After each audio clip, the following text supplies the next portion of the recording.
আসসালামু আলাইকুম রহমতুল্লাহ। সুপ্রিয় শিক্ষার্থীবৃন্দ, মেকানিক্যাল ইঞ্জিনিয়ারিং চ্যানেলের পক্ষ থেকে তোমাদের সকলকে জানাচ্ছি আন্তরিক শুভেচ্ছা। এই ভিডিওটা তৈরি করছি দশম শ্রেণীর শিক্ষার্থীদের জন্য।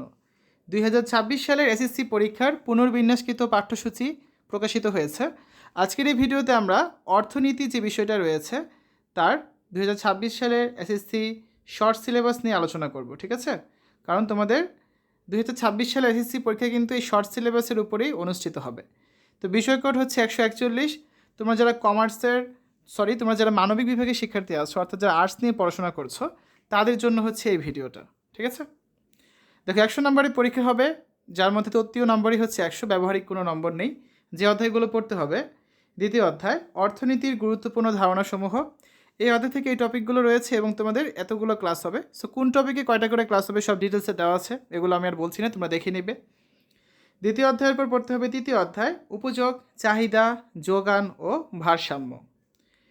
চতুর্থ অধ্যায় উৎপাদন ও সংগঠন। এই অধ্যায় থেকে হচ্ছে তোমাদের কয়টা ক্লাস হবে। তারপর ষষ্ঠ অধ্যায় আছে জাতীয় আয় এবং এর পরিমাপ। এখান থেকে তোমাদের মোট ক্লাস হবে 10টা। সপ্তম অধ্যায় রয়েছে অর্থ ও ব্যাংক ব্যবস্থা। এখান থেকে হচ্ছে তোমাদের মোট 10টা ক্লাস হবে। তারপর দশম অধ্যায় আছে বাংলাদেশের সরকারের অর্থ ব্যবস্থা।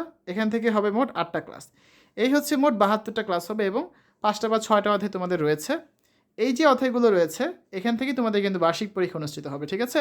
কারণ আবারও বলছি, তোমরা 1 বছর সময় পাচ্ছ বইটা পড়ার, এই কারণে তোমাদের কিন্তু বইটা কমিয়ে দেওয়া হয়েছে।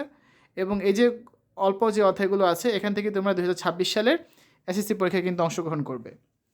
পাঠ্যসূচি সংক্ষিপ্ত করার প্রয়োজন থেকে এই বিষয়ের 10টি অধ্যায়ের মধ্যে যৌক্তিক বিবেচনায় অগ্রাধিকার ভিত্তিতে 6টি অধ্যায়ের সমন্বয়ে পাঠ্যসূচি পুনর্বিন্যাস করা হয়েছে। অধ্যায়ভিত্তিক প্রস্তাবিত পাঠ ও পাঠের শিরোনামের আলোকে বিভাজিত ক্লাসের সংখ্যা বিষয়ে শিক্ষক তার প্রয়োজন অনুসারে পরিবর্তন করতে পারবেন। তো এই হচ্ছে আজকের আলোচনা। এতক্ষণ আমরা 2026 সালের এসএসসি পরীক্ষার অর্থনীতির শর্ট সিলেবাস নিয়ে আলোচনা করছিলাম, কারণ এই শর্ট সিলেবাসের উপর ভিত্তি করেই তোমাদের 2026 সালে কিন্তু এসএসসি পরীক্ষা হবে। তো আশা করি আজকের এই ভিডিওটা তোমাদের কাছে ভালো লেগেছে। আমাদের চ্যানেলের অন্যান্য ভিডিওগুলো দেখার আমন্ত্রণ জানিয়ে আজ এখানে বিদায় নিচ্ছি। আল্লাহ হাফেজ।